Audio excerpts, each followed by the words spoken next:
नमस्कार मित्रों, आज जानिए कि अधिक पूजा पाठ करने वाले अधिक दुखी क्यों रहते हैं। इसका सीधा सा उत्तर यह है कि ज्यादा पूजा पाठ करने वाला भक्ति के स्वरूप को नहीं समझने के कारण पूजा पाठ तो करता है, लेकिन वह अनजाने में सकाम पूजा ही करता है, जिसका फल उसे सुख दुख के रूप में ही मिलता है। ज्यादा पूजा पाठ करने वाला बेशक ज्यादा पूजा पाठ या भक्ति करता हुआ नजर आता है, लेकिन वह कर्मकांड को ठीक से नहीं करना जानता है। ऐसे में गलती पर गलती करता जाता है।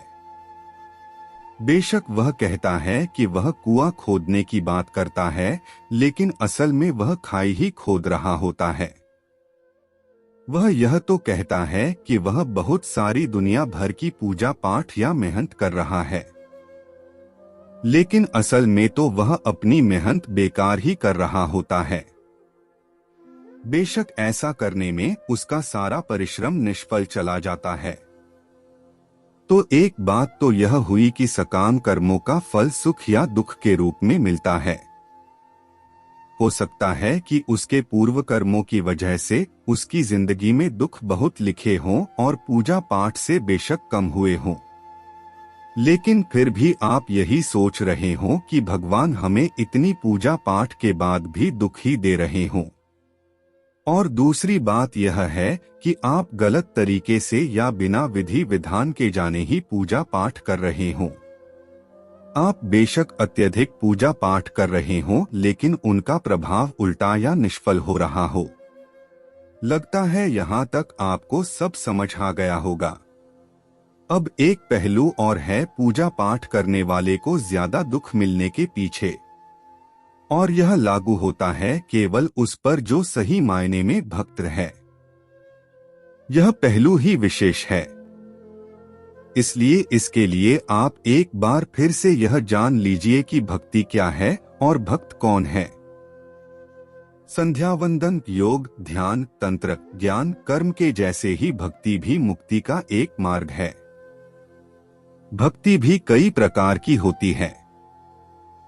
इसमें श्रवण, भजन, कीर्तन, नाम जपस्मरण, मंत्र जप, पाद सेवन, अर्चन, वंदन, दास्य, सख्य, पूजा, आरती, प्रार्थना, सत्संग आदि शामिल हैं। इसे नवधा भक्ति कहते हैं। एक आर्त भक्त वह है जो शारीरिक कष्ट आ जाने पर या धन वैभव नष्ट होने पर अपना दुख दूर करने के लिए भगवान को पुकारता है। यही दुखी ज्यादा रहता है और भगवान को दोष देता है कि मैं तो इतना सारा पूजा पाठ करता हूँ, लेकिन फिर भी मुझे इतना दुख। इसकी एक वजह उसका प्रारब्ध भी होता है। 2. जिज्ञासु भक्त अपने शरीर के पोषण के लिए नहीं, वरन संसार को अनित्य जानकर भगवान का तत्व जानने और उन्हें पाने के लिए भजन करता है। यह भक्त भी भगवान से कुछ चाहता है, क्योंकि जिज्ञासा भी तो किसी चीज को चाहना ही है। 3. अर्थार्थी भक्त वह है जो भोग, ऐश्वर्य और सुख प्राप्त करने के लिए भगवान का भजन करता है। उसके लिए भोग पदार्थ व धन मुख्य होता है और भगवान का भजन गौण। यह भक्त भी सुख दुख पाता है, क्योंकि इसका उद्देश्य भी सकाम कर्म है और सकाम कर्म का फल सुख दुख के रूप में मिलता है। बेशक आपके द्वारा की गई भक्ति का फल अवश्य मिलता है।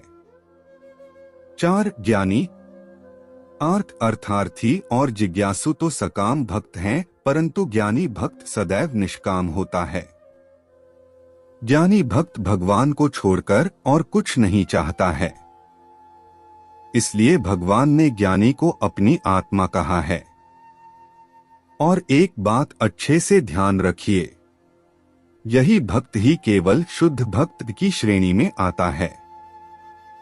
ज्ञानी भक्त के योगक्षेम का वहन भगवान स्वयं करते हैं। तो मित्रों, कहानी कैसी लगी हमें कमेंट करके जरूर बताएं। धन्यवाद।